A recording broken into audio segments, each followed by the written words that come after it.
A reminder, the news doesn't end here. Here's what's coming up on WCNC Plus at 7 a.m.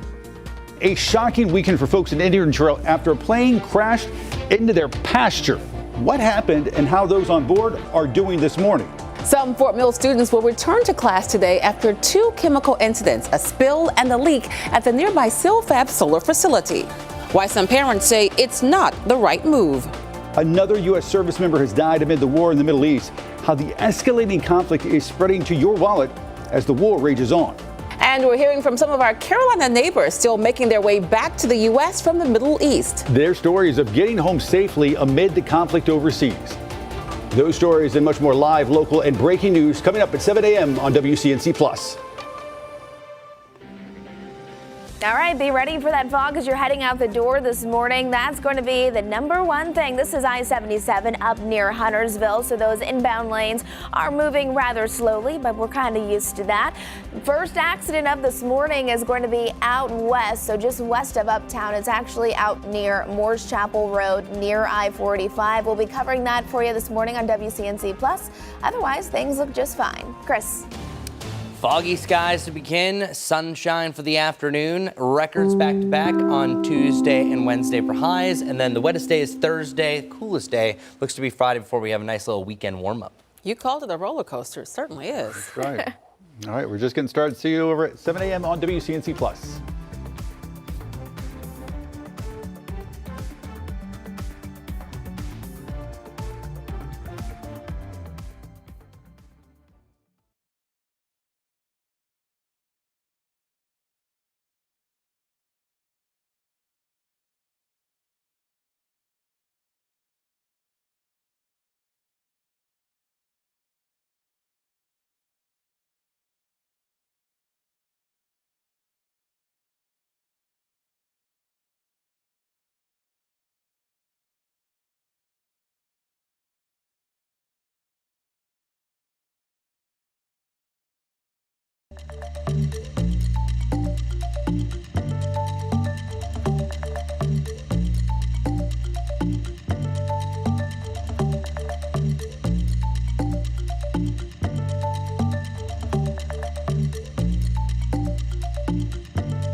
Streaming live at 7 a.m. right here on WCNC Plus. I'm Ben Thompson. And I'm Lisa Washington. We start things off this hour with the check of that WCNC weather impact forecast. The impact this morning, a bit of fog.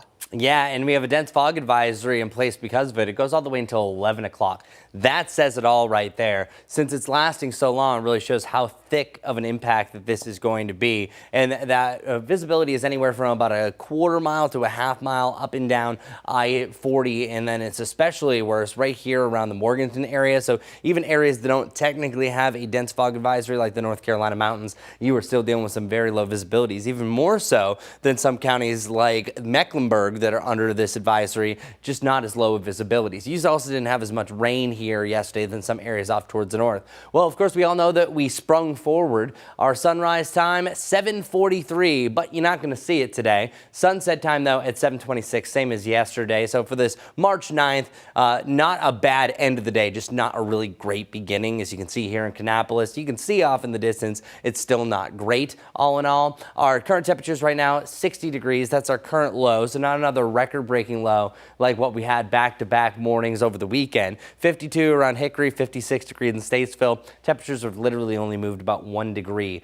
over the last 4 hours because of this thick cloud cover and some of these ground clouds, aka fog. However, whenever you have an environment like this, sometimes it can also lead to some sprinkles and a little bit of mist. I think that's going to be a possibility. So we can call it a light rain chance, the lightest of rain through this morning, and then by the afternoon, we really start to clear things out. If you're watching from the foothills in the North Carolina mountains, I think it's really late morning into the early afternoon, really across the greater Charlotte area and the I-77 corridor, really between about noon and 2 is your best chance to see that sunshine come out and stay out. Today, a high of 78 degrees is a warm day, but not a record breaker. But Tuesday and Wednesday look to be on par for at least challenging a record on Tuesday, and I think Wednesday for sure it's happening. 85 degrees, and that's going to be the tippity top before we see an eventual cool down. Also, our dew points, you might have noticed it over the weekend, a little bit on the sticky side. So that's going to be this coming Monday for today. Wednesday and Thursday, we're seeing an elevated number, and then another big drop back to that pleasant range, but also it's going to make it pleasantly cool as well. As far as our best chance for rain that you absolutely need the umbrella, I think it's Thursday. Even though there's a scattered chance on Wednesday night, this looks to be mainly a Thursday event.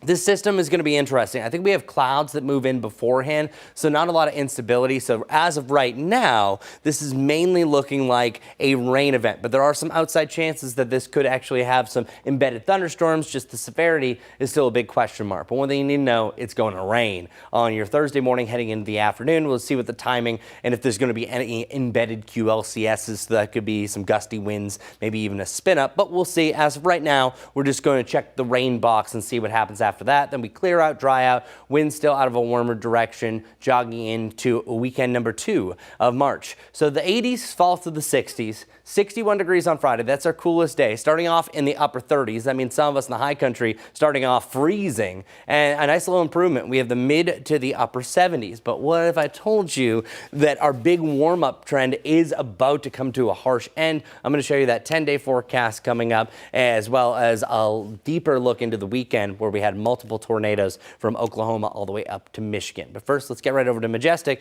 And we were mentioning that sometimes the foggy mornings are more the quieter mornings. And it was so quiet between 5 and 7 o'clock this morning. Hardly anything going on. And now it's 7:03, and boy, how things have changed. So let's get straight to it.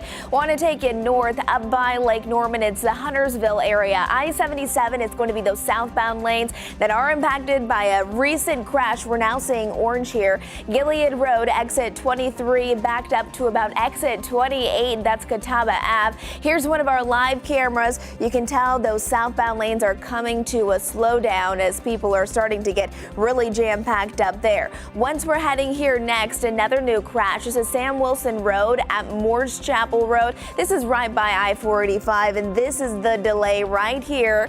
Gonna continue to watch that one for you. And then just to the south, this is not an accident, but look at this red. This is stop and go traffic because of slow ramp traffic. I-485, the outer loop to get on to I-85 right around exit 10.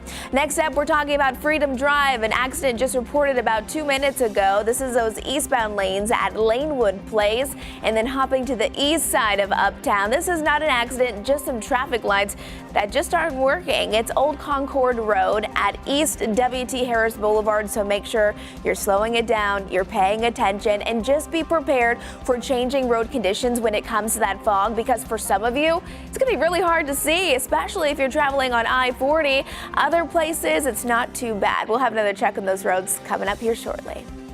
Thanks. Now to an update on breaking news we've been following in the last hour. We've learned that it was a child who was seriously hurt at a shooting on Kings Branch Way. This is video from the scene. This is off Archdale Drive in southwest Charlotte. Right now, we do not know the age of that child. We're told they were taken to the hospital with life-threatening injuries. It's still unclear what led up to the shooting. We'll let you know when we hear something else from police. Right now, 2 people hurt after a small plane crashed in Indian Trail. The crash happened Sunday in a pasture near the Goose Creek Airport. You see it right here. It left the property's owners in shock by what they found. WCNC Charlotte's Anna King spoke with them about the moment they realized a plane came crashing down on their land. For Doug and Kathleen Rowell, Sunday was supposed to be a quiet day at home. Wasn't on our bingo card today. It was quite interesting. Instead, it turned into something they never could have imagined. And we got a call from the young lady that lives in this house and said that a plane was in our pasture. That plane, a small aircraft that had just taken off from Goose Creek Airport, crashing into their pasture across the street. All we heard was a boom when it hit. Authorities say 2 people were on board. One person was ejected from the aircraft and airlifted to the hospital. The pilot was trapped inside the wreckage until first responders cut them free and rushed them to the hospital by ambulance. The Rowells say when they saw the plane, the damage was hard to believe. We were just shocked. Took off a wing and one wing still intact. The FAA is now investigating what caused the plane to go down.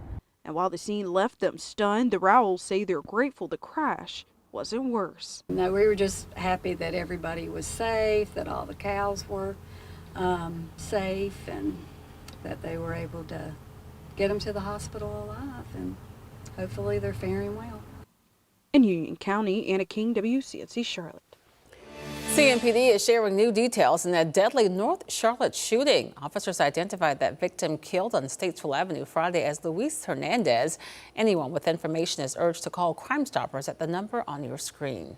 Today, Flint Hill Elementary students will go back to class following 2 chemical incidents at the nearby Silfab solar facility that caused classes to be canceled Thursday and Friday of last week. Today, state and federal regulators, including the U.S. Environmental Protection Agency, are expected to conduct on-site reviews of the facility. Some parents say they prefer to see temporary virtual learning until the investigation is over. I guess they like possibly doing some type of virtual, a virtual school for a while until things could really get solved. I don't know if the virtual learning day is an option, and I know the school system's probably doing the best they can with what they have. Despite 2 incidents in a week's time, Silfab's site director of operations assures us that no employees or folks in the surrounding area were ever at risk. Today, folks, will have the chance to learn about a long-awaited light rail station coming to South End. The new station will be located between Remount Road and Tremont Avenue. During today's meeting, CAT staff will explain how all that construction will impact folks living in the neighborhood. It starts 5 o'clock this afternoon at the Charlotte Urban Design Center. That's there on Camden Road. 7:08 now. Charlotte area teachers are renewing calls for better pay, protesting at several locations across the city. In fact, this is a look at one of those demonstrations. This was on Woodlawn Road in South Charlotte. It was organized by NC Teachers in Action. Educators we spoke to say none of us would have our careers without teachers. Every other job came from teachers. You wouldn't, if you can read, you had a teacher. Thank a teacher. Even your driver's ed teachers, those are still teachers. You get everywhere by having teachers. Why are we not paying more for them? Now, this comes just days after the release of North Carolina's teacher retention report. It shows vacancies dipped slightly to 7.4% statewide.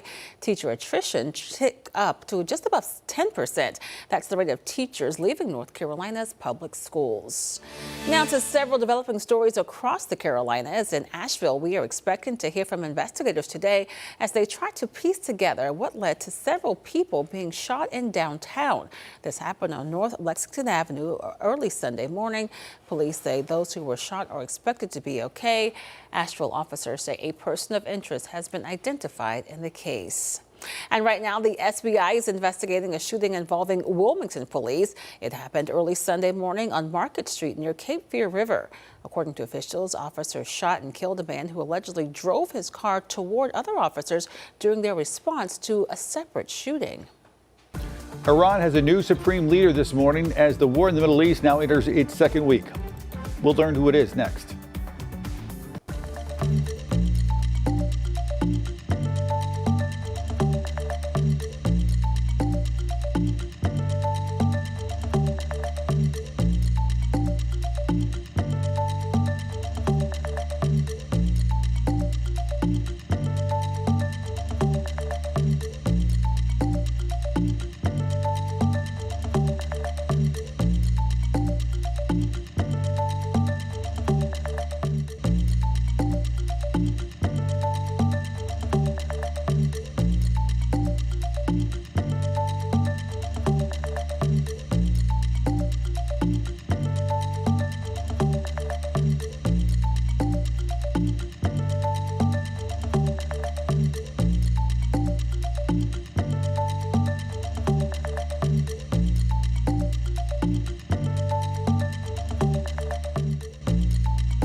The time is now 7:12. Another American service member has been killed during the war in the Middle East.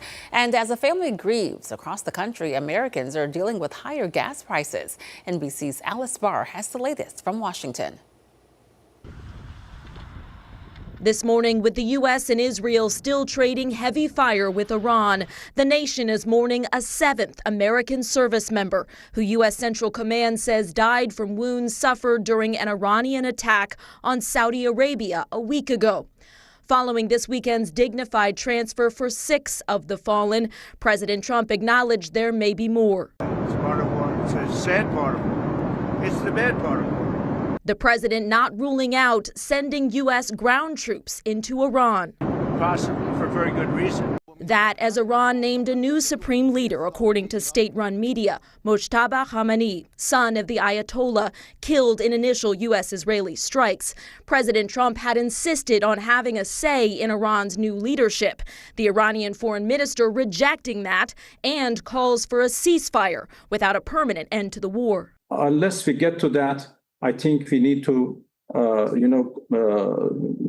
continue fighting for the sake of our people and our security. As the escalating conflict disrupts critical oil channels, the cost of oil topping $100 a barrel for the first time in almost 4 years, with a gallon of gas now up nearly 50 cents in a week on average across the U.S. The administration adamant that'll be short term. In the worst case, this is a week's. This is not a month's thing. We're now seeing the ripple effects of this war with higher gas prices, with declining job numbers. The defense secretary rejecting critics' calls for a clear timeline. You don't tell the enemy, you don't tell the press, you don't tell anybody what your limits would be on an operation.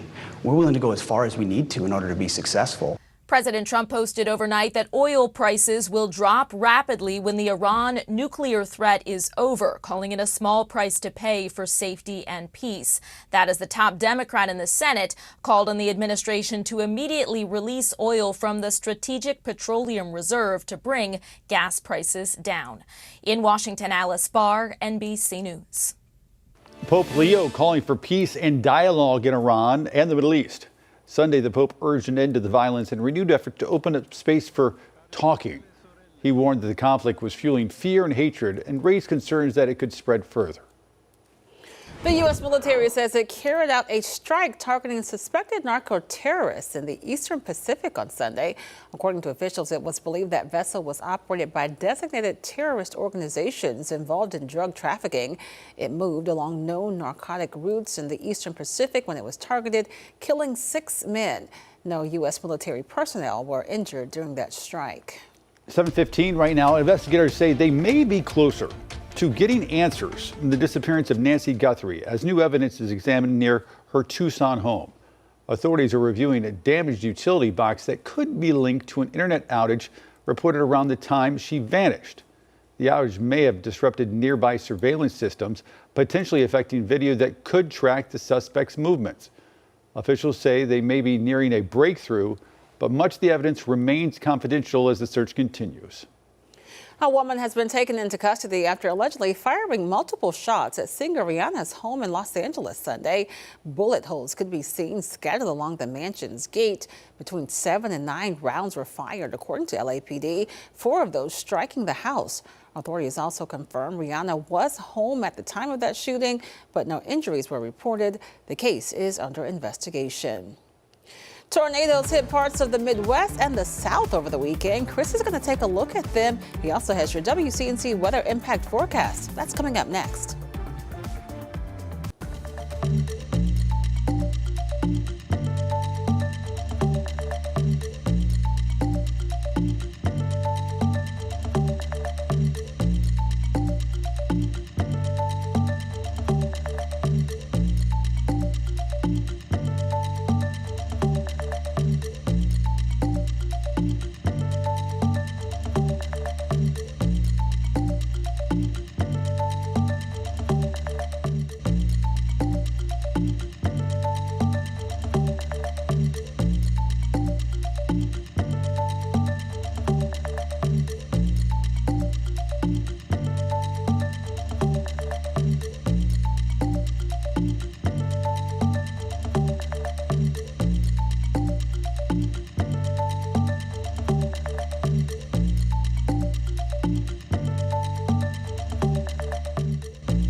Welcome back, everyone. Well, it's just incredible the damage that was done over the weekend, and welcome to severe weather season. So last week was severe weather preparedness week for us, but what you're looking at right now is some of the damage that we've seen across the United States. This one right here is near Tulsa, Oklahoma, where you just see some of the sheeting and the roof just ripped off of this building. There was also school classrooms that were absolutely devastated. And really, I think one of the most tragic stories that came from the Oklahoma area is is that a mother and her daughter, car was actually picked up off the road and flown hundreds of yards away from the highway. So that's here in Oklahoma.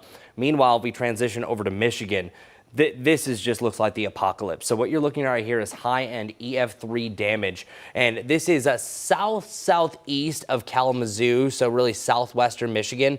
What this is the strongest part of the tornado, absolutely devastating. And this officially was clocked in as 150 mile per hour winds, and then just a day later they said that it was even worse. So once you get up to about 166 mile per hour winds, it's EF4. Well, we were close enough. So here are all the specs that I have looking at this. This is about a 3.7 mile path, 160 mile per hour peak, and an EF3, and the strongest tornado that Michigan has seen any time of the year since April 1977. That specific damage that you were just looking at was actually in Union City. And I want to show you, this is just west of the city. This is the craziest part of this whole event, is because it's so early and we know how epically cold they just recently were. What you're looking at right now, and I made this graphic yesterday, they just updated that to the 160 mark, that's ice. So this is the first time I can say in my career that I've seen an aerial view that you see this devastating a damage,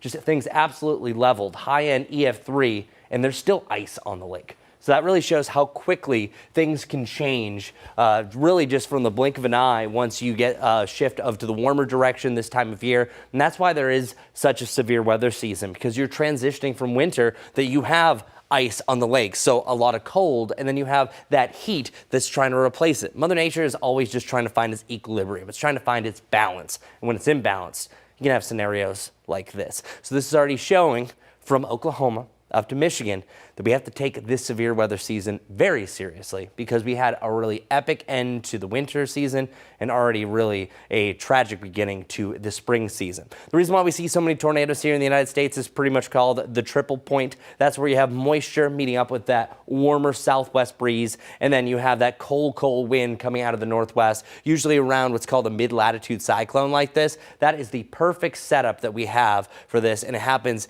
each and every season. That's why we average about 1,200 tornadoes here in the United States every year, usually right here around Tornado Alley. However, there are speculations that Tornado Alley is continuing to creep its way further off towards the east, putting it more in the central parts of Arkansas and Missouri, seeing just as many tornadoes as Oklahoma and Kansas, but it usually starts right here with Texas receiving the most. Underneath that low pressure system is usually where you have the strongest weather. So it's all about temperature fluctuation, and boy, are we already seeing it here. Not saying that we're going to see anything close to that in the short term, but we have the lower to the mid 80s, then transitioning down about 20 degrees to the lower to the mid 60s, then the lower to the mid 70s, and then the upper 40s to the lower 50s. I just want everyone to know that you need to take advantage of the warmer days while we have it, and also be weather aware for those days that things are transitioning like a cold front rolling through. Let's see what's changed for our morning commute with Majestic. Good morning to you. It's busy out there. We have a new accident that I've been following for about the last 15 to 20 minutes or so, but it's going to be the biggest thing that you need to know about as you're heading out this morning.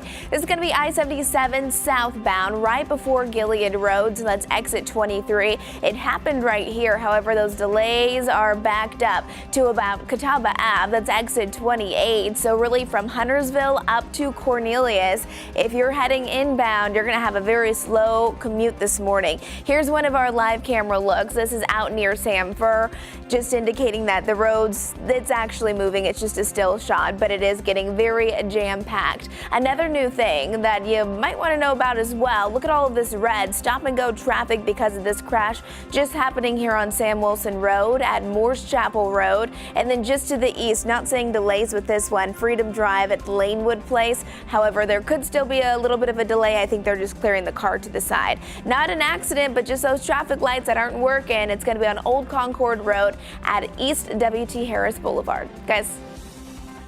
Wow, back on this day, 1997, rapper Notorious B.I.G., also known as Biggie, also known as Big, also known as Biggie Smalls, shot and killed while stopped at a traffic light in L.A. His death came amid what was a bitter rivalry between East Coast and West Coast rap 6 months after the killing of rapper Tupac Shakur. Biggie was one of the most influential voices in hip-hop, still to this day. With his 1994 debut album, Ready to Die, selling millions of copies, he was killed just weeks before the release of his second album. life after death. The murder remains unsolved. All right, approaching 7:25 right now. Take a look at this. A foggy, cloudy start to your work week on this Monday. Temperatures, though, not too shabby. Chris standing by with a look at your forecast next, right here on WCNC Plus.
Most of our cameras are in the clouds, and if you look just above our Dallas camera, it just moved into frame.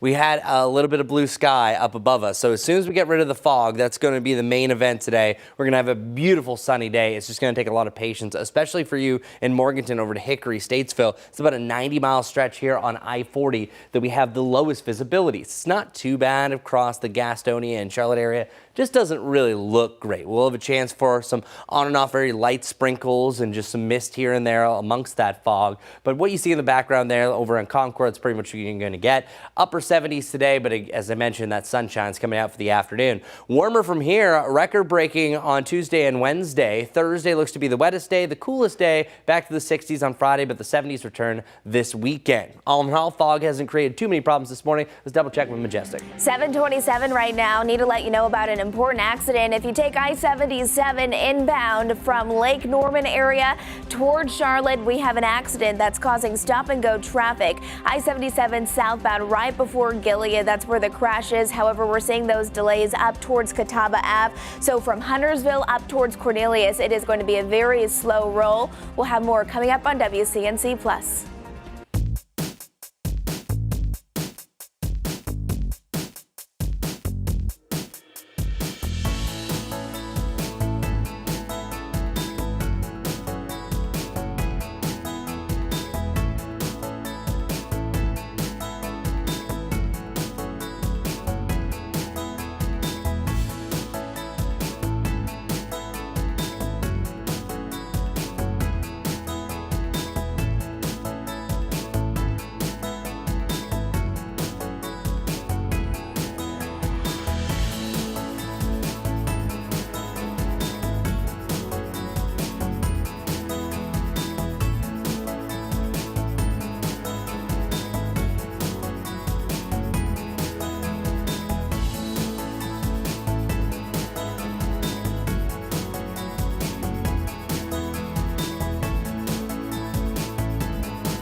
Happy Monday, everybody. Thanks for streaming live on WCNC Plus at 7:30. I'm Lisa Washington. And I'm Ben Thompson. Well, this morning we're learning more details about a violent incident in Pineville. According to arrest records, Kyle Tate is accused of shooting into a car while a woman was inside. Investigators say he strangled a 17-year-old. Police say this happened March 4th in the parking lot of the Pines Apartments. That's just off Lancaster Highway. Jail records show he was arrested on Friday. His next court date is set for March 26th. A former Chesterfield County Detention Center officer is facing charges after injuring several inmates and officers. Investigators say in February, Shaheem Ledbetter got into an argument with 2 inmates and used his taser. Other officers told him to put that taser away and to leave the area. Investigators say he later came back and used the taser again, this time hitting 2 officers and an inmate. That inmate grabbed a 3rd officer, causing him to also be injured. Ledbetter is facing assault and battery charges. Right now, we're learning more about a crackdown police say led to 29 charges and an ATV being seized. CMPD conducted Operation QC Roadway Safety Initiative over the weekend.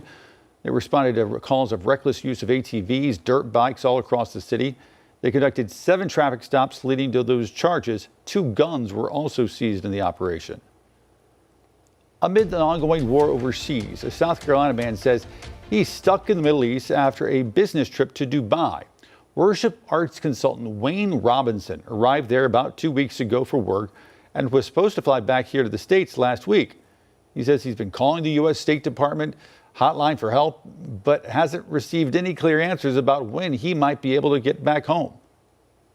To see that other countries are coming in and getting their residents, and people from the U.S., we're getting the same emails, the same phone numbers, the same dead ends, and nothing is really happening. It's a little bit disheartening. But as I said earlier, I believe God. I know that being here is divine providence. So I am confident that at the right time, when it's time for me and others to be back in the U.S., we'll do that.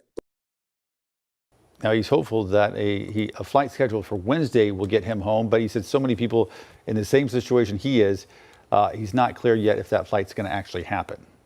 Meanwhile, we are hearing from a Chapel Hill woman just returning home over the weekend after being stuck in Israel. Lilia Austin was part of a group in Israel building relationships between Christians and people of Jewish faith. One day after she arrived, Operation Epic Fury began. Spending days in bomb shelters, she says the experience changed her perspective on life in the Middle East. One of our tour guides, she was a mother of 3 children, and just to know I'm a mother of 3 children. And I get to go home and make sure my kids are safe, but she doesn't get to go home and be with her kids because her kids are serving in the war. So that really just will always stay with me, knowing that these are real mothers and fathers and children that are fighting for their territory, fighting for their lives, and that are so strong, stronger than I've ever seen. Austin says her group was escorted to Egypt and flew home from there. Now back home, she says she believes it's her duty to share her story. A Concord couple using their shared love of music and games to honor a loved one. They hope their fun approach will bring awareness to a serious topic. Photojournalist Ben Green shares their story. Board games. They really bring people together, especially Chris and Greg Surratt Forgatch. Yeah, that'll help. Well, we met 32 years ago. By, just being out and about in Charlotte. We broke up. 10 years later, we ended up working at the same company. He sort of, in our office, mailed me a lot of cards and little notes to say, please go out with me. And so it was kind of hard to say no. In 2024, Chris and Greg founded Arise Entertainment, a small indie game studio ran out of their home in Concord. They initially started it as a fun thing to do for retirement. And a shared joy of us really wanting to make a mark. Once we got started, we realized we really have an opportunity to do so much more. They created a music trivia game featuring questions about music from the 70s and 80s. Dun, dun, dun. Take on me. Yes, okay, that's better. It's called Tim's Music Playlist, named after Chris's brother. My brother took his own life in 2021. I wanted this to be his project to create sort of a moment where I could pay tribute to him. and allow this tragedy to make a positive impact going forward. I'll cook dinner tonight if you can get this. What started off as a tribute grew into something bigger. That one really has just caught fire. Now with each purchase, 50% of the profits goes towards suicide awareness and prevention. Oh gosh. The game reminds Chris of fond memories with Tim. We would always get together, even if we were at a bar or a restaurant. If they had music on, we were playing trivia. Who did this? What album was this from? There was always something, because that was his foundation. Music was sort of his love language. You remember that song? Flashlight. Today, those moments of music and trivia continue, not just through the game, Da-da-da-da-da-da. but through the life that Chris and Greg have built together. Something that Tim would be proud of. Yes! Ben Green, WCNC Charlotte. Love it.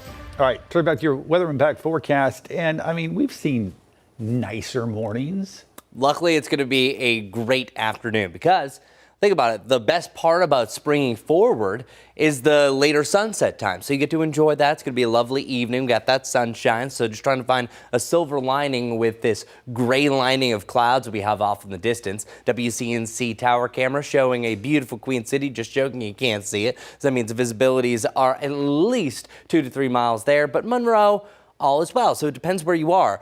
The worst of the worst is right along the I-40 corridor. We have some intermittent lower visibilities here across the Queen City, but the further south you go, really no problem whatsoever. So this is mainly really more of a northern and western event compared to the direct Charlotte area, but all of us are still under a dense fog advisory that goes until 11 o'clock this morning.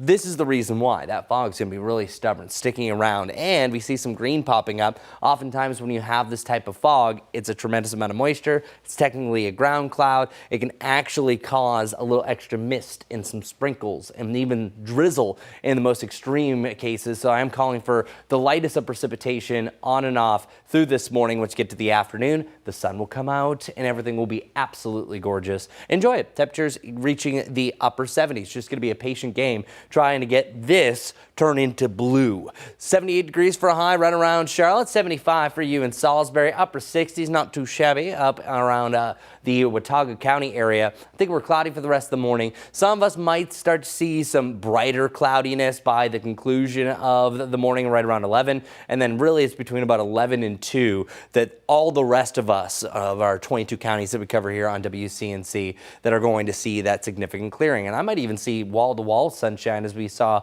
periods of briefly the end of yesterday. So yeah, we at least get to anticipate that sunshine. But I have to let you know, this is going to end. This beautiful trend that we've been under. We had a record high on Friday. Record starts the day on Saturday and Sunday. Today isn't going to be record breaking, but tomorrow and Wednesday look to be. Then we have the 60s, the 70s, and then the 40s and the 50s.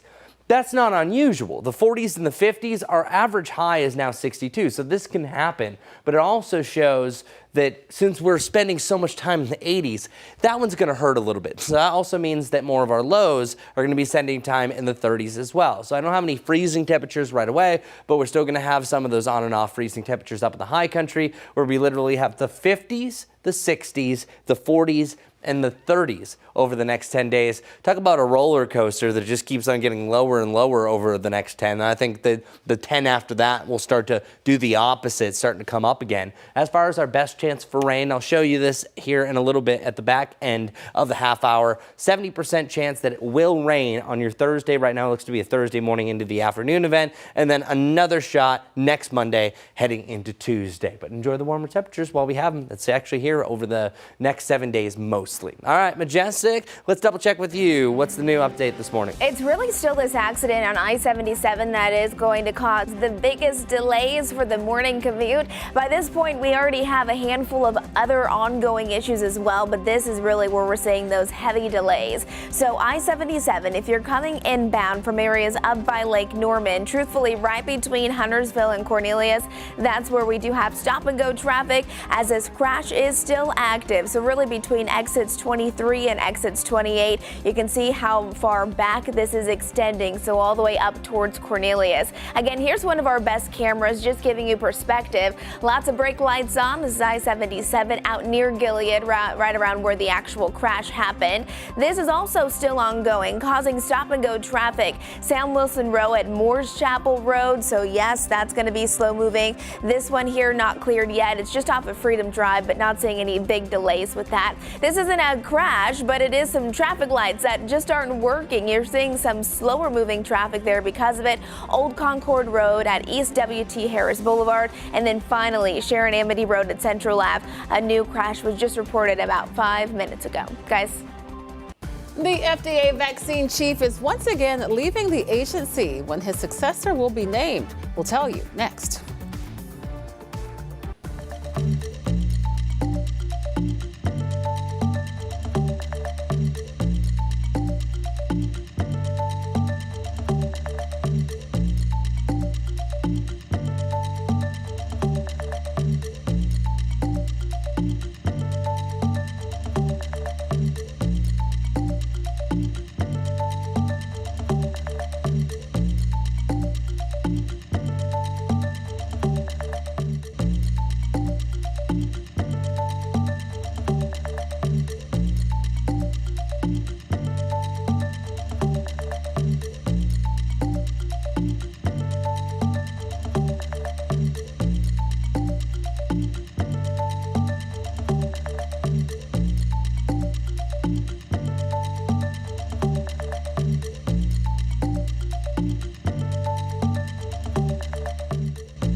.43 now. Health Secretary Robert F. Kennedy Jr. announced medical students may soon be required to learn more about nutrition as part of their training. Kennedy says many doctors currently receive little formal education on diet and its role in preventing disease. Under the plan, medical schools would add nutrition education to better prepare future doctors to counsel their patients about eating healthy.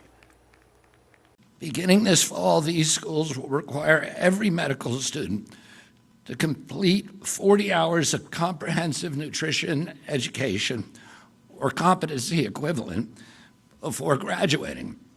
More than 30,000 physicians each year will now graduate equipped with nutrition education to help prevent, treat, and reverse chronic disease. Supporters say the change could help address chronic conditions like obesity, heart disease, diabetes. Critics say the plan could face challenges for medical schools that already have packed training schedules for doctors. Dr. Vinay Prasad, the controversial vaccine chief at the Food and Drug Administration, will leave the agency next month. He was appointed last May to lead the Center for Biologics Evaluation and Research. He briefly left the FDA in July amid political pressure, but returned weeks later. During his tenure, he oversaw several controversial vaccine decisions, including declining to review a new flu vaccine. Prasad's successor will be named before his departure. A National Transportation Safety Board member says he was abruptly fired last week. J. Todd Inman was a prominent figure during the investigation of last year's deadly mid-air collision near Washington, D.C. You remember it was a Charlotte-based crew. Inman says he was told last Friday that he was fired effective immediately. He says he's not received any reason for his dismissal. It is highly unusual for NTSB members to be removed as they serve fixed terms. All right, now to an incredible story this morning from Texas. A car on the highway swerving dangerously, that driver unconscious behind the wheel, and two highway heroes stepping in to save lives. And all of it captured on camera. Here's NBC's Steve Patterson. Yeah, that's in my truck. A harrowing sight in broad daylight. This rogue SUV swerving through a San Antonio highway this week. No, no, no. The out-of-control vehicle nearly colliding with other cars, even striking the barrier. Somebody needs to stop him. What are we going to do? I was definitely scared. Rene Villarreal Albi and his wife Andrea horrified. They're asleep, Rene. We didn't know, but we knew something was wrong. I saw him and I knew he needed help. Turns out that driver wasn't asleep. He was having a medical episode. So Rene jumped into action. Oh, God. Oh, my God.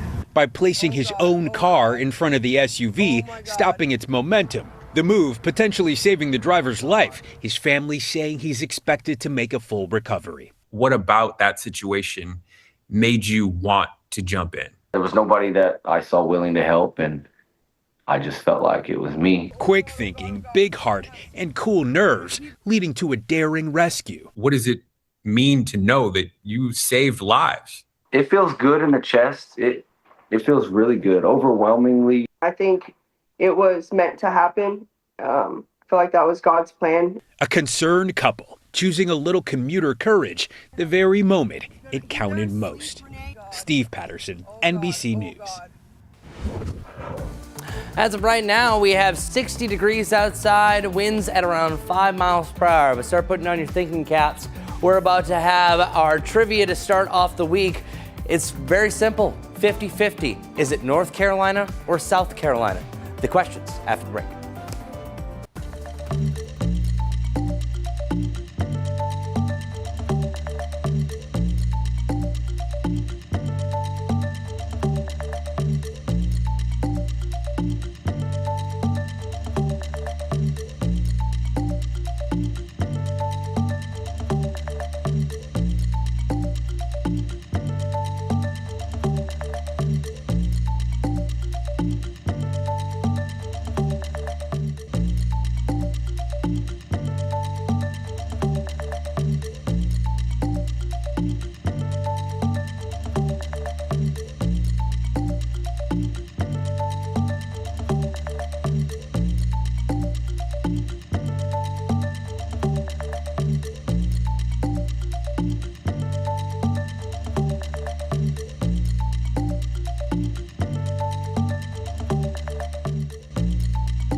Okay, all right. So I have my anchors prepared. Hold up your paddles, by the way.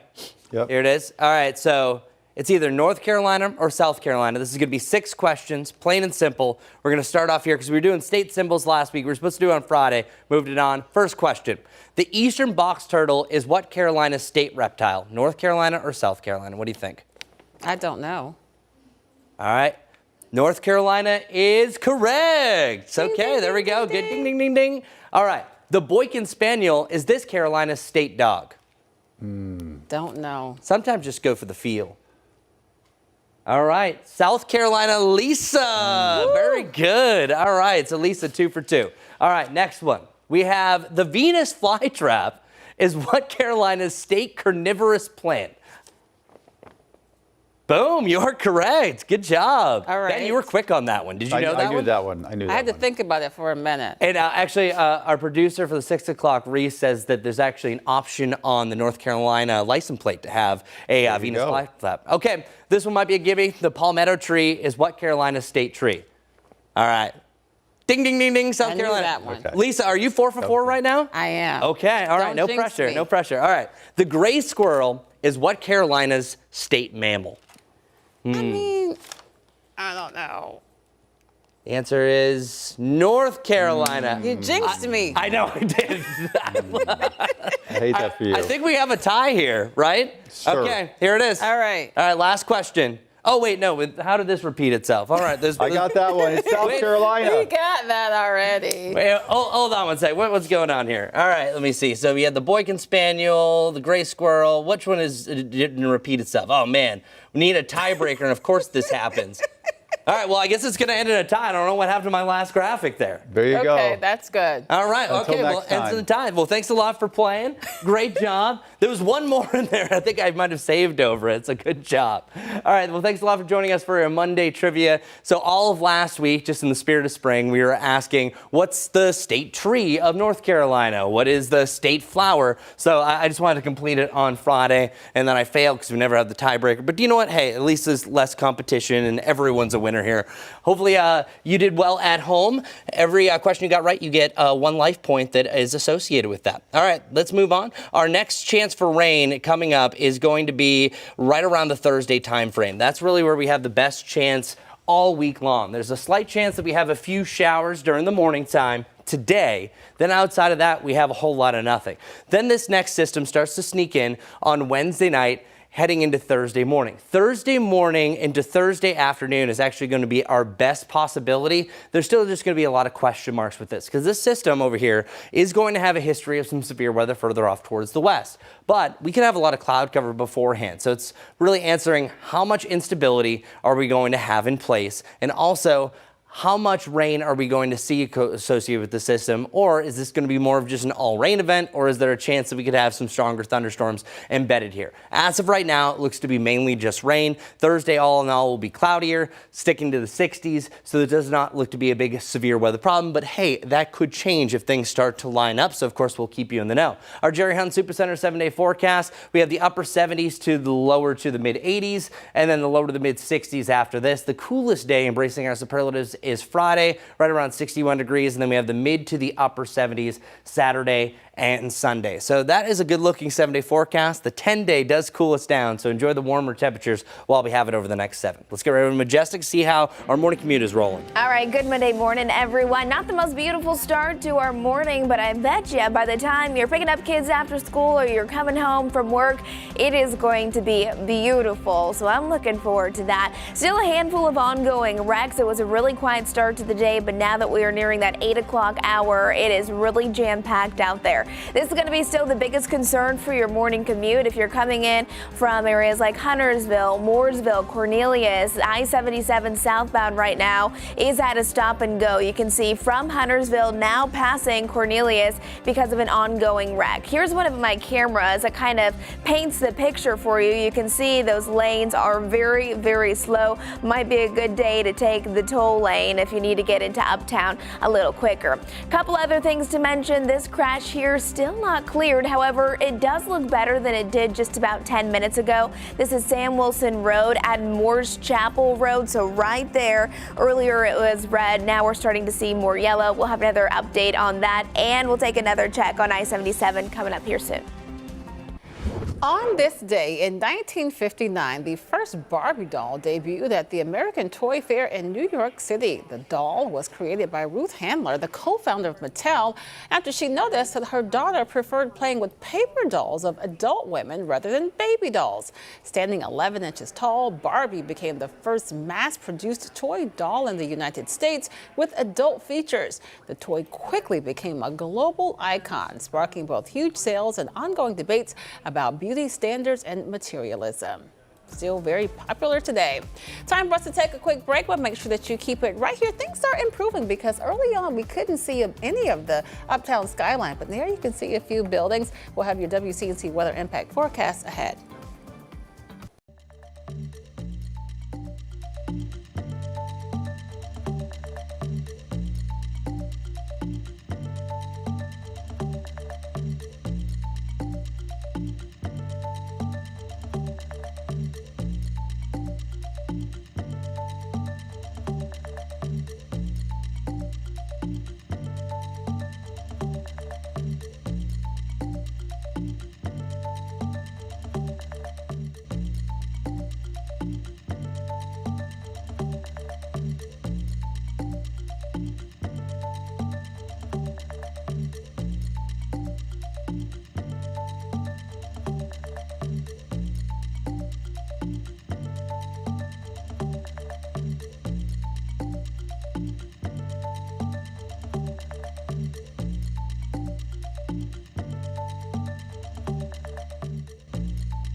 It's a cloudy start to the day, foggy for many of us. Some sprinkles and some mist still possible over the next several hours. Current temperatures right now 60 degrees in Charlotte, 51 degrees around Hickory, and we officially just had our first sunrise of daylight saving time. That one is in the books. However, we don't have really a lot of sunshine for us to enjoy.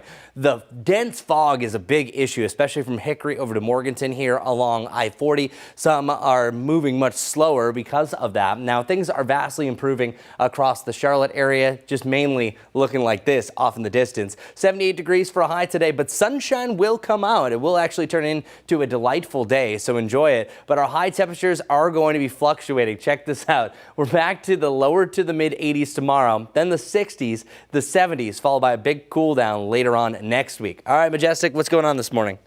Accident on I-77. It'll slow you down if you're making that inbound commute from areas around Lake Norman, say Huntersville, Mooresville, Cornelius. Good morning to everyone. This is what those southbound lanes look like right now. That's out near Sam Fur. You can see the crash here. It does have stop and go traffic from Huntersville all the way up towards Cornelius. We'll be covering this for you this morning over on WCNC Plus.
streaming live at 8 a.m. right here on WCNC Plus. I'm Ben Thompson. And I'm Lisa Washington. Thanks for streaming live with us. We're going to start things off with a check of that WCNC weather impact forecast. It seems things are improving as far as the fog is concerned, Chris. Yeah, better here in the Charlotte area, not so much along the I-40 corridor, but maybe this is you. You just want to go back to sleep. Well, it's National Napping Day, so if you have the availability of doing that, that's good news. As far as that cloud cover and that fog, it's still going to be a possibility up to the conclusion of the morning. So I still think we're going to have some on and off fog by about 10 o'clock. By noon, though, we're starting to see a brighter sky, and by about 2 o'clock, even mostly sunny ones, but I think we even had some wall-to-wall sunshine as we are heading towards sunset. And remember, our sunset time is 7:26, so a perfect time for an evening stroll. Current visibility is, this is what I'm talking about. See this area of red? That's likely a zero visibility through Burke County, Caldwell, over into the line of Alexander and Catawba County. Also a really low patch of zero visibilities from Statesville and areas off towards the north. A half-mile visibility from Salisbury over to Albemarle. But this is what they were talking about, that we are seeing a significant improvement here along I-85 through Mecklenburg and Gaston County. So good news there. However, that cloud cover is still going to be really stubborn, because fog is just when a cloud touches the ground. When it's just above our heads, it's just a low-level deck of stratus, and then eventually it'll burn off. It has to rise up, burns off, and then eventually we see the sunshine, but it doesn't happen right away. Sometimes it can even precipitate, so that's what this is showing. There is a chance for some sprinkles, some mist, so the mist settings might be used for a few of us, not everyone this morning. And then by the afternoon, here comes that sunshine, and then we'll see those Carolina blues really taking over for much of the day. High temperatures in the upper 70s today, just waiting on that sunshine. It will be a patient game at first, but once we get it, it'll be absolutely lovely. And over the next 4 mornings, we're going to have some really mild lows, or should I say the next 3 mornings? Because once you get to morning number 4, we're back to the upper 30s. That one's going to hurt a little bit, because literally we've been having record warm mornings. Saturday, tied a record of 63 degrees. So there's not only just high temperatures and low temperature records, there's also sometimes warm lows. And the warmest low that we ever had was 63 degrees. That tied 2022's for that day in climatology. And then this took over the record on Sunday. So we actually had 3 days in a row that we had some sort of record broken. It was a record high on Friday, and then these records over the weekend. Today we're going to take a break from record status, but we pick right back up tomorrow. Tomorrow likely breaking the record by 1 degree, and then by 2 degrees on Wednesday. Then we start to see the downfall, and what usually cools us down rapidly is a cold front, and that's exactly what's going to move through Wednesday night heading into Thursday. Even though I have a scattered chance here on Wednesday night, I think it's more so going to be a Thursday event, because watch, we see this roll into the early morning hours. I think it could be heavy at times. It's just all about the timing and the severity of this. As of right now, it looks to be mainly just rain, not so much a thunderstorm event, but that could change. Something that we want to keep an eye on, because as of right now on the 7-day forecast, Thursday is not really moving too much temperature-wise. So that means we have the lower to the mid-60s, and then eventually we're going to have a little bit of a turn up back into the weekend. But check it out. Here's the bottom, 38 degrees as I mentioned on Friday. Friday afternoon is the coldest. Not bad forecast for the Ascent game. When Charlotte FC is playing at home again for this Saturday, should be a great forecast. Mid to the upper 70s this weekend. That will be a nice warm weekend before we have another cool down into next week. But more on that coming up. But first, we have to check your morning commute to see how things are faring. It's busy out there now, 8:04. Let's get an update on a couple of important things. Still looking at my map, there's a lot going on, so let's highlight a few things. This one is new. It's going to be a crash that's going to delay you a few minutes. It's right here on Providence Road, inbound lanes right before Fairview Road. This is where we do have a lot of orange starting to develop, meaning that cars, they're just moving very slowly at this time. Then once we're heading over to the west, this is by I-485, Sam Wilson Road at Moore's Chapel Road. Still not completely cleared, but again, looking better than it was just about 5 to 10 minutes ago. Freedom Drive, this crash is off to the side, but there is still going to be a minor impact as it's just onto the shoulder. Just kind of drive carefully safely right through it. And then Old Concord Road, this has been ongoing. It's just traffic lights that are not working, so make sure you just pay attention as you're traveling this morning. This is on East W.T. Harris Boulevard. To the south we go. Sharon Amity Road at Central Ave still ongoing. We're going to continue to keep you up to date. Still following that crash on I-77 southbound. If you are heading in from Huntersville, we have a delay that's about 10 minutes right now. We'll have another check coming up soon. Out of breaking news update here in Charlotte, we've learned that it was a child who was seriously hurt after a shooting on Kings Branch Way earlier this morning. This was the scene there off Archdale Drive in southwest Charlotte. At this point, we do not know how old that child is or the extent of their injuries, but we do know they were taken to the hospital with life-threatening injuries. It's unclear at this point what led up to that shooting. Right now, 2 people are hurt after a small plane crashed in Indian Trail. The crash happened Sunday afternoon in a pasture near Goose Creek Airport, leaving the property's owners shocked by what they found. WCNC Charlotte's Anna King spoke with them about the moment they realized a plane came down on their land. For Doug and Kathleen Rowell, Sunday was supposed to be a quiet day at home. Wasn't on our bingo card today. It was quite interesting. Instead, it turned into something they never could have imagined. And we got a call from the young lady that lives in this house and said that a plane was in our pasture. That plane, a small aircraft that had just taken off from Goose Creek Airport, crashing into their pasture across the street. All we heard was a boom when it hit. Authorities say 2 people were on board. One person was ejected from the aircraft and airlifted to the hospital. The pilot was trapped inside the wreckage until first responders cut them free and rushed them to the hospital by ambulance. The Rowells say when they saw the plane, the damage was hard to believe. We were just shocked. Took off a wing and one wing still intact. The FAA is now investigating what caused the plane to go down. And while the scene left them stunned, the Rowells say they're grateful the crash wasn't worse. No, we were just happy that everybody was safe, that all the cows were safe, and that they were able to get them to the hospital alive, and hopefully they're faring well. In Union County, Anna King, WCNC Charlotte. 8:07 now. CMPD is sharing new details in a deadly North Charlotte shooting. Officers identified the victim killed on Statesville Avenue Friday as Luis Hernandez. Anyone with information is asked to call Crime Stoppers at that number on the screen. Today, Flint Hill Elementary students will return to class following 2 chemical incidents at the nearby Silfab solar facility that caused classes to be canceled last week. Today, state and federal officials, including the U.S. Environmental Protection Agency, are expected to conduct on-site reviews there. Some parents say they prefer to see temporary virtual learning until the investigation into what happened is over. I guess they possibly doing some type of virtual, a virtual school for a while until things could really get solved. I don't know if the virtual learning day is an option, and I know the school system's probably doing the best they can with what they have. Despite 2 incidents in a week period, Silfab's site director of operations assures that no workers and nobody in the surrounding area were ever at serious risk. Today, folks, we'll have the chance to learn about a long-awaited light rail station coming to South End. The new station will be located between Remount Road and Tremont Avenue. During today's meeting, Kat Sapp will explain how that construction will affect folks living around the area.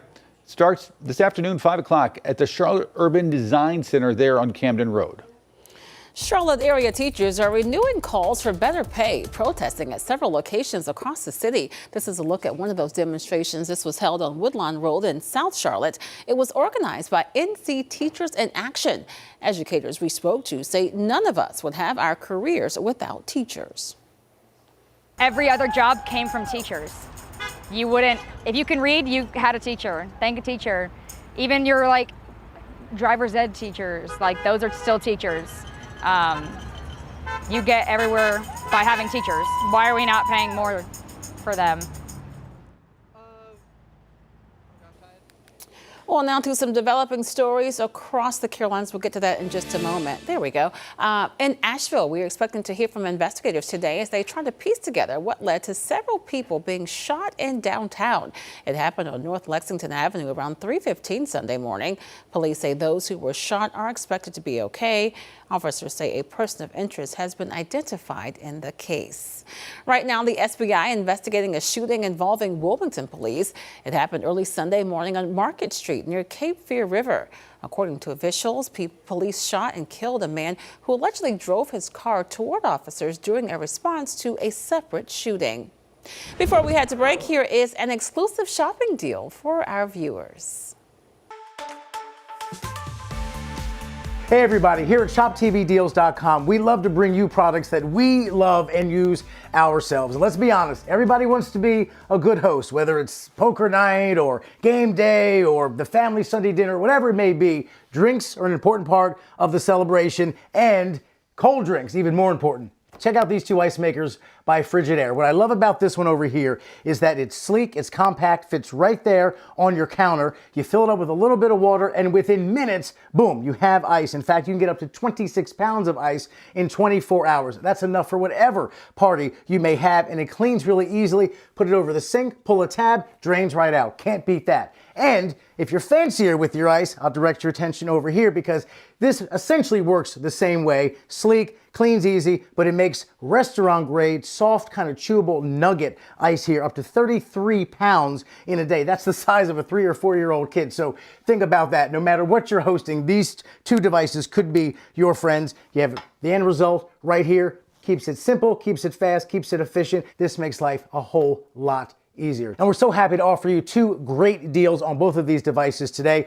39% off over here and 28% off over here. So what are you waiting for? Go buy now. Be ready for that next party. Scan that QR code at the bottom of your screen or go to ShopTVDeals.com.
.13 right now, live on WCNC Plus. And just into the newsroom, you're taking a look at some new video we just got in of what appears to be airstrikes hitting Iran's capital this morning.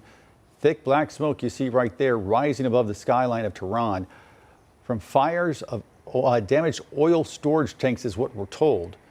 These attacks follow major airstrikes on several oil facilities in the city late Saturday. Well, Iran has named the country's new next supreme leader, and it comes amid continuing strikes like the one we just showed you, and its retaliatory strikes on Israel and other targets in the Middle East. Reed Binion reports. Well, I think it is unfortunate. Everyone was waiting to see who would be the next supreme leader. Now we know. Former CIA Director General David Petraeus weighing in on the implications of Iran's selection of its new supreme leader. Mujtaba Khamenei is the second son of former Supreme Leader Ayatollah Ali Khamenei, who was killed in the U.S. and Israel's opening strikes in the war. We assume that he will be a continuation of what his father was, which is a very hardline ideological cleric. President Donald Trump has said he would view Mujtaba Khamenei's elevation to supreme leader as, quote, unacceptable. Amid continuing strikes on Iran, Israel vowed Sunday to target whoever succeeded the late Ayatollah. Iran also continuing its strikes on Israel and other targets in the Middle East. Meanwhile, U.S. officials announced the death of another U.S. service member in the war. U.S. Central Command says the service member died from severe injuries received during Iran's initial attacks across the Middle East. This is the 7th U.S. service member killed in action during Operation Epic Fury. The announcement came just one day after the dignified transfer of the remains of the 6 other troops killed in the first days of the war with Iran. I'm Reed Binion reporting. Well, oil prices continue to soar. Sunday, oil prices rose above $100 a barrel for the first time since Russia's invasion of Ukraine in 2022. U.S. crude futures rose nearly 15%. The rise in oil prices, of course, a major impact on gas prices here in the United States. Prices have spiked since the U.S. conflict with Iran started more than a week ago. AAA reports the average price for gas is now $3.45 a gallon. That is up 16% from just a week ago. In North Carolina, it's $3.27, and in South Carolina, it's $3.16. The U.S. economy lost 92,000 jobs in February, marking the third payroll decline in 5 months. The unemployment rate edged up slightly to 4.4% as losses hit major sectors, including healthcare, information services, manufacturing, and the federal government. They all fell by thousands. Despite the weak jobs picture, though, wages were up for the month and over the last year. Retail spending fell by about 0.2% in January. Lots of numbers here. It's according to the Commerce Department, which is now reporting for the month due to delays from the government shutdown. Declining spending can be worrying because it frequently foreshadows trouble for the economy. January's fall isn't overly concerning because it might be explained by harsh weather that kept people at home across much of the country. All right, 8:17 now, taking a live look at I-77. This is near Sanford, and you see the backup there. We're going to check in with Majestic to have the latest on your traffic impact on this Monday morning.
All right, listen to this. This winter was one of the warmest on record in the U.S. Two preliminary data sets show that the lower 48 states saw the second warmest winter on record. Now, while frigid temperatures and heavy snow hit the Midwest and the East, it wasn't enough to offset the overall record heat. For example, listen to this. Denver had more 60-degree days during the winter months than Myrtle Beach. Many areas now face a potentially dire summer of drought and wildfire risks. Chris, I know it's on Thursdays is when you typically get that drought report. So tell us how Charlotte ranked this winter, because we're remembering those 11 inches of snow. Yeah, and honestly, as far as Charlotte goes, and what's really interesting, Lisa, is the South was actually colder. It's everyone north of here that actually had more of the warmth. But do you remember this? I do want to have a little nostalgic. Vaguely. Christmas Eve and Christmas Day. I remember it well just because I was out there, shorts and a t-shirt at the grill. It was lovely. 79 degrees is also the warmest December temperature we ever had. And we also forget that 83 was a high that we hit in February. That is actually the warmest winter temperature that we've had of all time. But the damage is already done at that point, where we had such extremes that actually kind of put us in the middle of the pack overall. Over the last 10 winters, this one actually is a little bit warmer than 2024 to 2025, but we've had some much warmer ones in the past, averaging 47 back in 2023 to 2024, 48.5, which was one of the warmest winters of all time from 22 to 23. But where we ranked as far as our winter rankings go, well, the warmest day stands out from the rest, but the warmest winter, well, not so much. We're actually only averaged out to 49th officially. I just double checked the stats because I made this graphic, honestly, the day before or a couple days before the month of February actually ended. We're officially the 49th warmest. So yeah,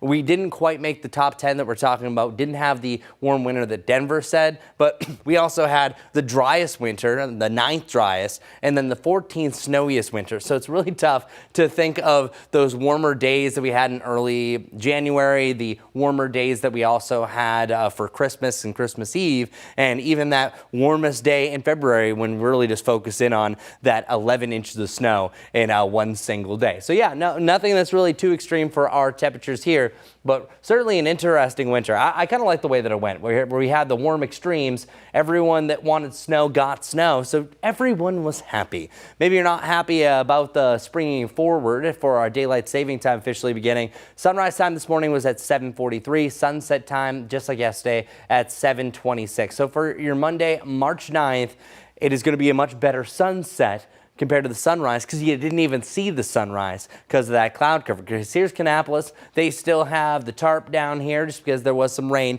that rolled through yesterday. By the way, baseball season is sooner than you think. We're going to see a lot of more activity on that camera, and I would say the next 2 to 3 weeks. And our current temperatures right now, 60 degrees around Charlotte, 51 degrees around the Hickory area, 40 degrees for you in Boone. That fog and that cloud cover is still going to be pretty thick through this morning, but it gets much better by the afternoon. Again, a really nice sunny afternoon on the way. Record breakers for Tuesday and Wednesday. A little bit more on the humid side for your Wednesday and Thursday. Thursday is the wettest. Friday is the coolest. Another warm weekend ahead Saturday and Sunday. Coming up the next time I talk to you, we're going to be talking a little bit more about our 10-day forecast when this warmer May-like pattern is going to come to an end. All right, let's see how our traffic's ending up with Majestic.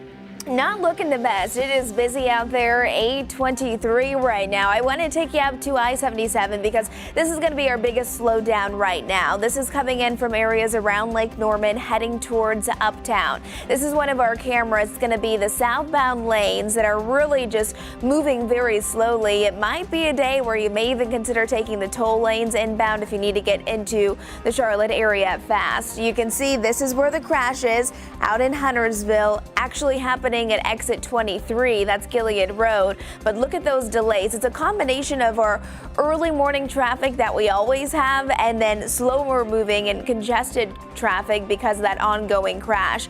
It now extends beyond Cornelius, heading up towards Mount Morn. So from Huntersville all the way up there, it is going to be a very slow moving commute. Make sure you allow for plenty of extra drive time to get to where you need to be this morning. This crash here, we're still seeing delays coming in. It's on Providence Road, inbound lanes right before Fairview Road. That happened about 10 minutes ago. And then this last one, still not completely cleared, Sam Wilson Road at Morse Chapel Road. We'll have another check on I-77 specifically, all coming up here shortly. Guys. All right, on this day, back March 9th, 1979, Major League Baseball Commissioner Bowie Kuhn ordered all MLB teams to give equal access to reporters regardless of sex. The decision followed a Sports Illustrated reporter winning a lawsuit after being denied entry to the Yankees locker room during the 1977 World Series. A judge ruled that the MLB had violated the reporters' 14th Amendment rights, setting a key precedent for women in sports journalism. All right, 8:25 now. Time for us to take a quick break, but continue streaming live here on WCNC Plus. There you see a live look at Uptown. A bit of a foggy start to the day, but Chris says sunshine appears in the afternoon. We'll be right back.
Cloudy and foggy, those are the adjectives to describe this morning, but then sunny is one that we get to add for the afternoon. 60 degrees right now in Charlotte, 60 for you in Albemarle, 61 for you in Lancaster, and then 51 right around Morganton. Did you know today is National Napping Day? You're probably feeling like it. Heard that my son got up late today because it just doesn't feel right now. And then eventually that sunshine's going to be with us. It's going to be a perfect afternoon. Enjoy it. Temperatures in the upper 70s, a little bit on the humid side, but really not feeling too bad. Overnight tonight, temperatures fall down to the mid 50s. A little bit cooler than this morning, then lower to the mid 80s. That's going to be record breakers for your Tuesday and Wednesday. Next big chance for rain is Thursday. Thursday looks to be the day that you need the umbrella. Friday is the day that maybe you want that heavier jacket, starting off at 38, only a high of 61. But hey, we waste no time getting right back to the 70s this weekend. A great weekend to look forward to. All right, we have some problems on the roads. Majestic has more. Yeah, we have very busy conditions right now. It's just before 8:30 this morning, and this is going to be the most important thing. This is I-77.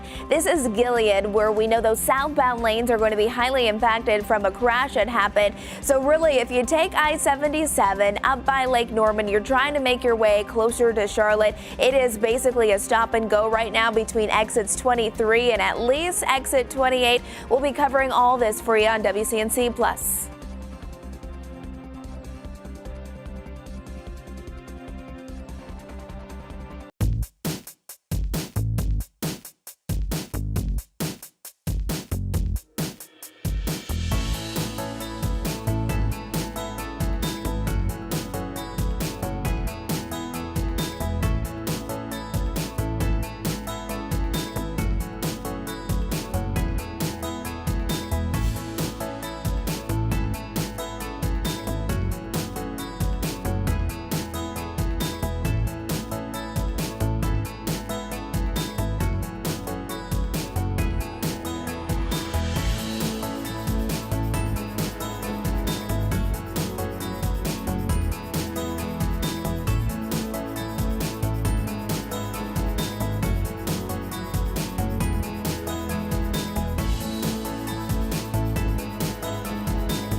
Thanks for streaming live on WCNC Plus. It's 8:30. I'm Lisa Washington. And I'm Ben Thompson.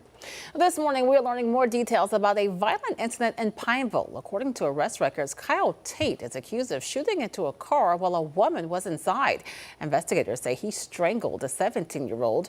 Police say it happened March 4th in the parking lot of the Pines Apartments. That's just off Lancaster Highway.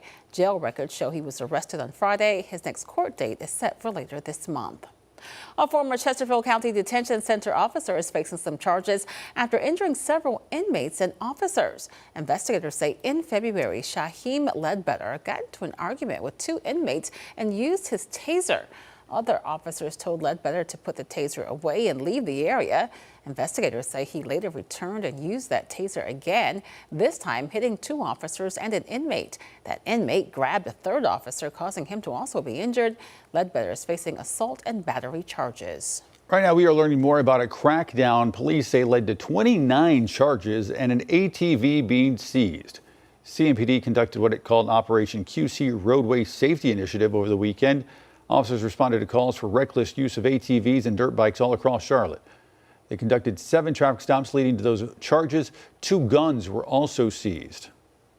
Amid the ongoing war, a South Carolina man says he's stuck in the Middle East after a business trip to Dubai. Worship arts consultant Wayne Robinson arrived there about 2 weeks ago for work and was supposed to fly back here to the States last week. He says he's been calling everywhere, the U.S. State Department hotline for help, anyone, but hasn't received any clear answers about when he might be able to come home. See that other countries are coming in and getting their residents, and people from the U.S., we're getting the same emails, the same phone numbers, the same dead ends, and nothing is really happening. It's a little bit disheartening, but as I said earlier, I believe God. I know that being here is divine providence. So I am confident that at the right time, when it's time for me and others to be back in the U.S., we'll do that. He says he's hopeful a flight scheduled for Wednesday will get him home, but with so many people trying to leave and the airspace in parts of that region still closed, he says it's unclear if that flight's actually going to take off. Meanwhile, we are hearing from a Chapel Hill woman who returned home over the weekend after being stuck in Israel. Lilia Austin was part of a group in Israel building relationships between Christians and people of Jewish faith. One day after she arrived, Operation Epic Fury began. Spending days in bomb shelters, she says the experience changed her perspective on life in the Middle East. One of our tour guides, she was a mother of 3 children, and just to know I'm a mother of 3 children. And I get to go home and make sure my kids are safe, but she doesn't get to go home and be with her kids because her kids are serving in the war. So that really just will always stay with me, knowing that these are real mothers and fathers and children that are fighting for their territory, fighting for their lives, and that are so strong, stronger than I've ever seen. She says her group was escorted to Egypt and flew home from there. Now at home, she says she believes it's her duty to share her story. A Concord couple using their shared love of music and games to honor a loved one. They hope their fun approach will bring awareness to a serious topic. Photojournalist Ben Green shares their story. Board games. They really bring people together, especially Chris and Greg Surratt Forgatch. Yeah, that'll help. Well, we met 32 years ago. By, just being out and about in Charlotte. We broke up. 10 years later, we ended up working at the same company. He sort of, in our office, mailed me a lot of cards and little notes to say, please go out with me. And so it was kind of hard to say that. In 2024, Chris and Greg founded Arise Entertainment. A small indie game studio ran out of their home in Concord. They initially started it as a fun thing to do for retirement. And a shared joy of us really wanting to make a mark. Once we got started, we realized we really have an opportunity to do so much more. They created a music trivia game featuring questions about music from the 70s and 80s. Dun, dun, dun. Take on me. Yes, okay, that's better. It's called Tim's Music Playlist, named after Chris's brother. My brother took his own life in 2021. I wanted this to be his project to create sort of a moment where I could pay tribute to him. and allow this tragedy to make a positive impact going forward. I'll cook dinner tonight if you can get this. What started off as a tribute grew into something bigger. That one really has just caught fire. Now with each purchase, 50% of the profits goes towards suicide awareness and prevention. Oh gosh. The game reminds Chris of fond memories with Tim. We would always get together, even if we were at a bar or a restaurant. If they had music on, we were playing trivia. Who did this? What album was this from? There was always something, because that was his foundation. Music was sort of his love language. You remember that song? Flashlight. Today, those moments of music and trivia continue, not just through the game, Da-da-da-da-da-da. but through the life that Chris and Greg have built together. Something that Tim would be proud of. Yes!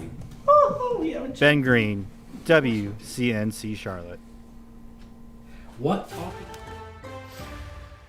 Welcome, everybody. Today, not super windy, but we do have to realize that this is the windiest part of the month. It's usually at this time of the year that we're constantly seeing those average winds at least around 8 miles per hour. That's not going to be the case for today. Really don't have too much going on as far as our winds are concerned. I think you could have an occasional gust getting up to about 15 to 20 miles per hour. That's where it classifies as a moderate breeze, and then gentle by tomorrow. That means the leaves and the twigs are just constantly moving in the breeze. As of right now, not a big wind around 6 miles per hour. It is cloudy off in the distance. And then the lower to the mid 50s are temperatures north and northwest of here. That's where we're seeing the worst of visibilities too. And then 60s for us in Albemarle, Charlotte, Rock Hill, good morning to you, and 61 heading down 521, Monroe over to Lancaster. Not a bad situation there, but this isn't good. It's really around I-85 and south, we're okay. If you live anywhere either side of I-40, and that would include dipping down here into Rowan County and Stanley County,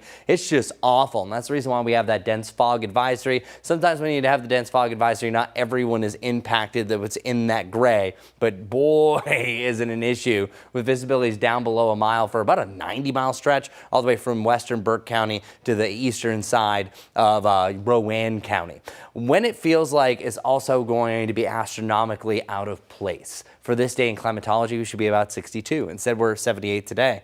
It's 83 tomorrow and 85 for your Wednesday. Temperatures in the mid 80s are typical for the first week of June, so it actually feels more like May and June over the next 3 days before we're eventually back to normal. Our lows a little bit chillier, down to 56 tomorrow morning, so that's a little bit of a chilly status compared to the record warm starts that we had yesterday and on Saturday morning. We could be around that record warm start again on Wednesday, but then eventually we start to catch up for our colder times back to the upper 30s on Friday before we see a nice little climb, and then we'll visit the 30s again the following week. Our hour-by-hour forecast by tomorrow, I think that you could start off with some morning clouds, but it doesn't really look to be as big of a deal than what we have this morning. All in all, tomorrow I think it's more of a mix of clouds and sunshine, high temperatures in the lower 80s. As I mentioned, it looks like it is going to be a record day. 83 degrees would just barely squeak by that 82. The only thing that might change tomorrow is like, oh no,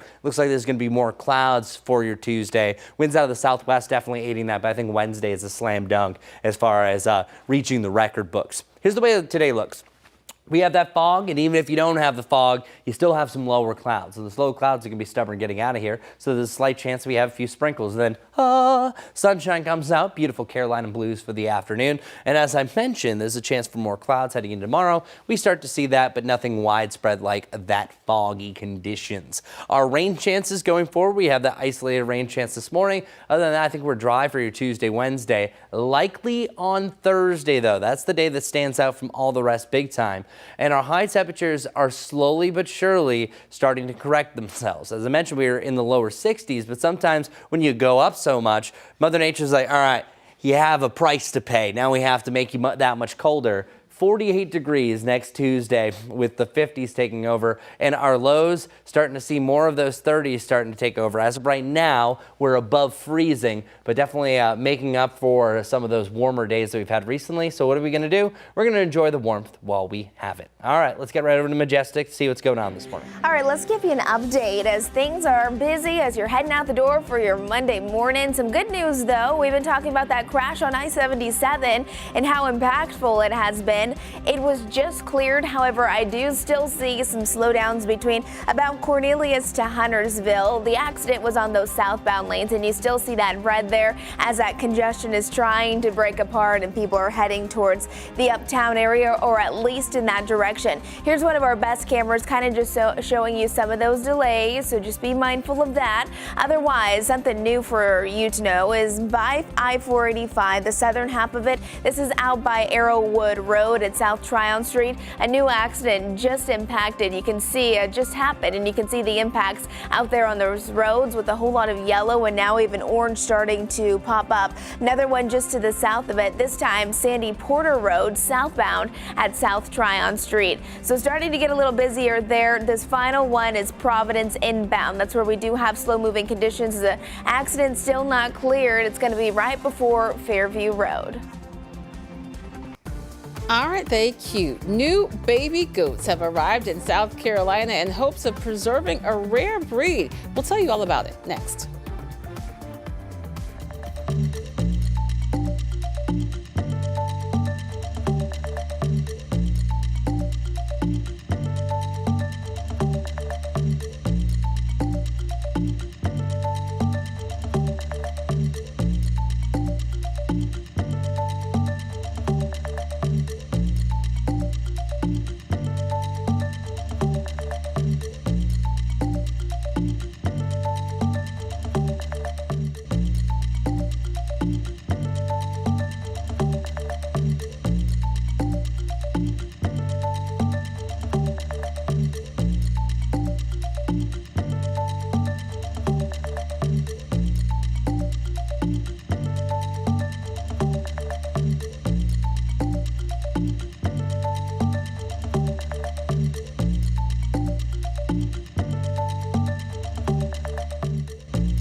.43 now. A heads up for dog owners. A new study by the American Chemical Society shows how dogs affect indoor air quality. It shows that pets release more particles into the air than humans.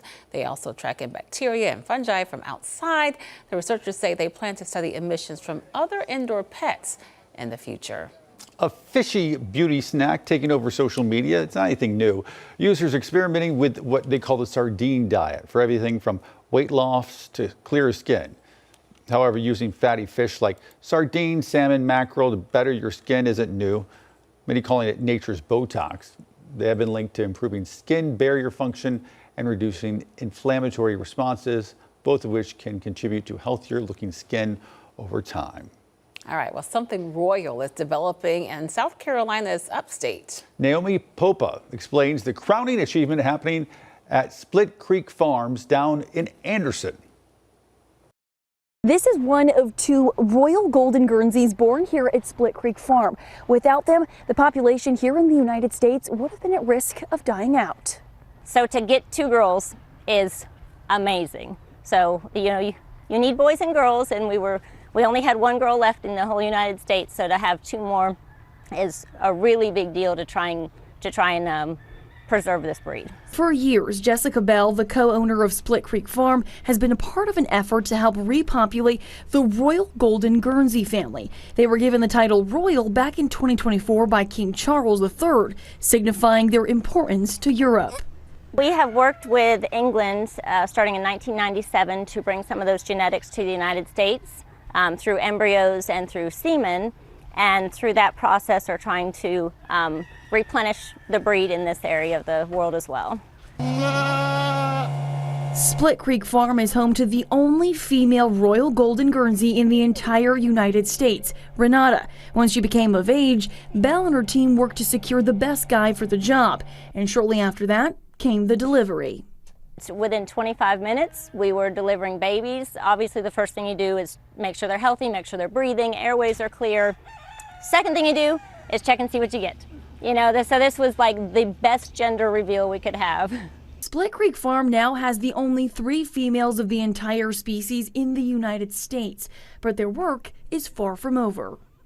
Obviously with such a small closed gene pool, we want to look at the most genetic diversity we can get so that we're carrying on the good traits of the breed.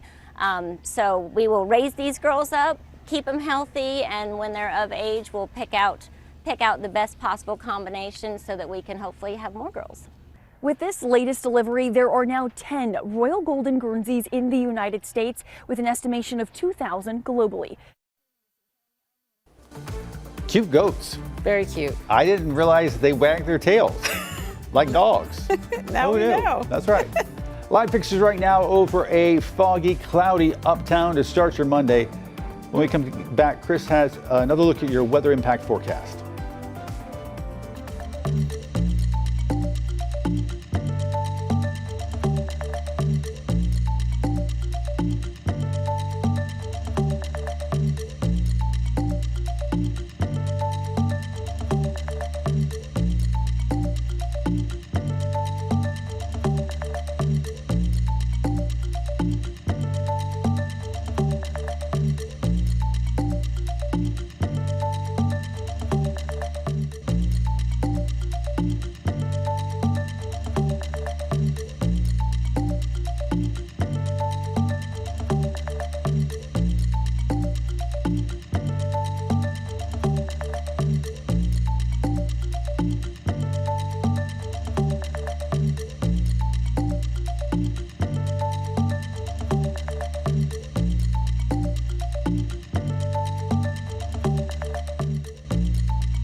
Hi, this is Larry Sprinkle. It's Monday, time for Carolina Trivia. It's all about the snack that everybody loves, Lance.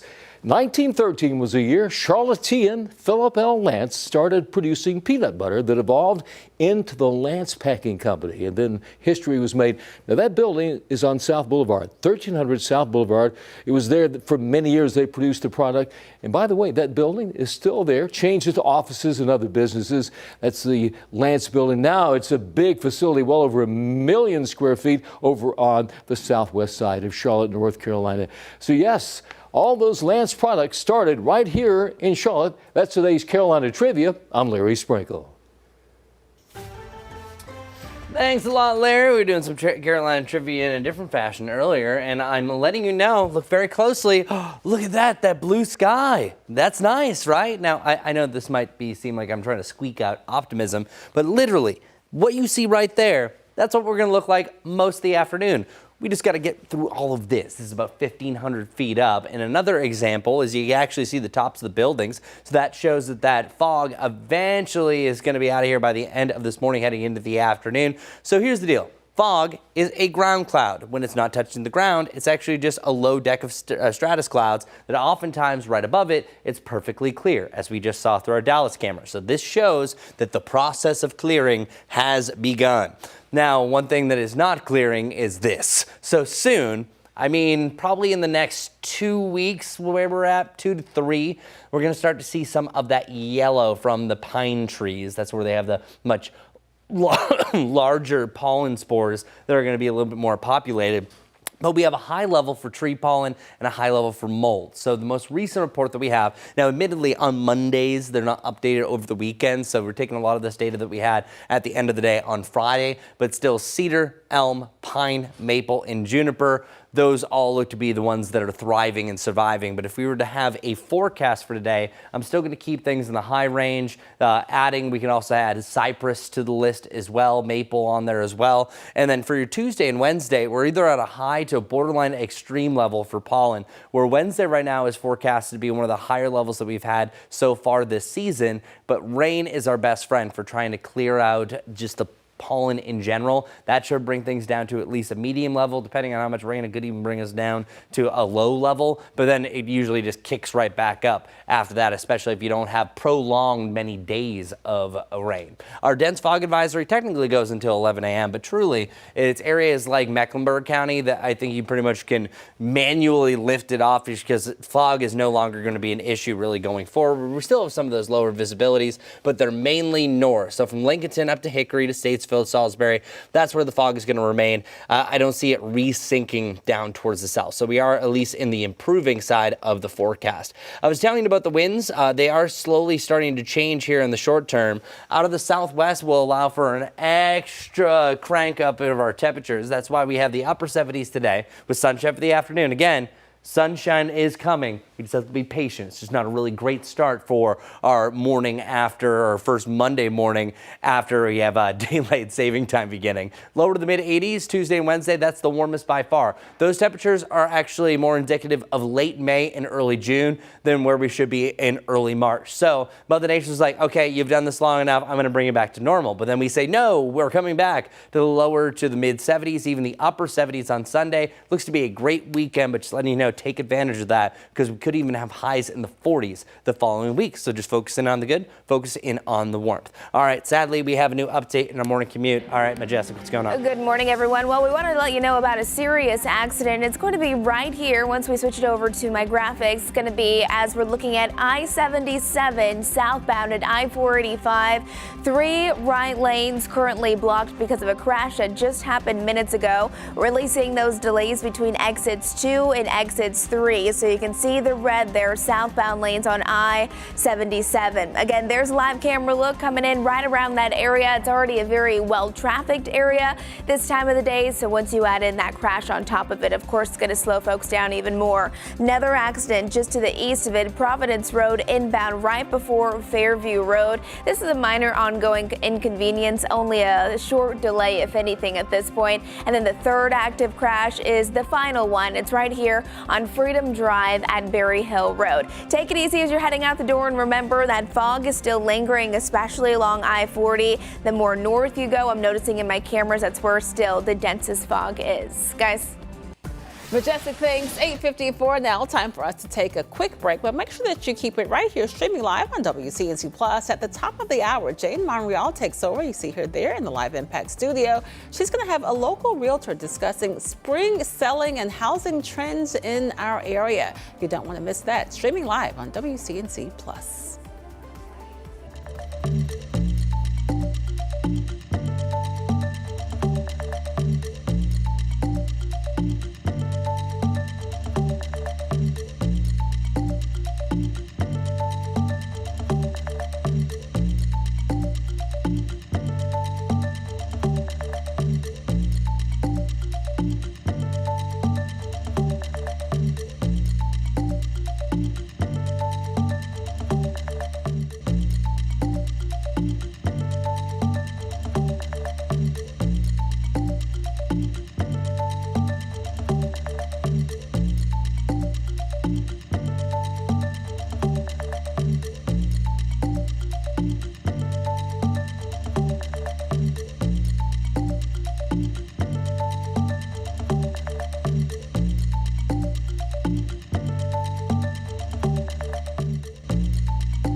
All right, a fog situation getting better here around Monroe to Charlotte, not so much along the I-40 corridor. That's likely going to be a problem until about 11 o'clock. But our Futurecast is showing that this ground cloud cover and also the low deck of clouds eventually burns off through this morning. We have a breathtaking, beautiful afternoon. Highs reaching the mid to the upper 70s, making up for lost time with some more clouds featuring into tomorrow.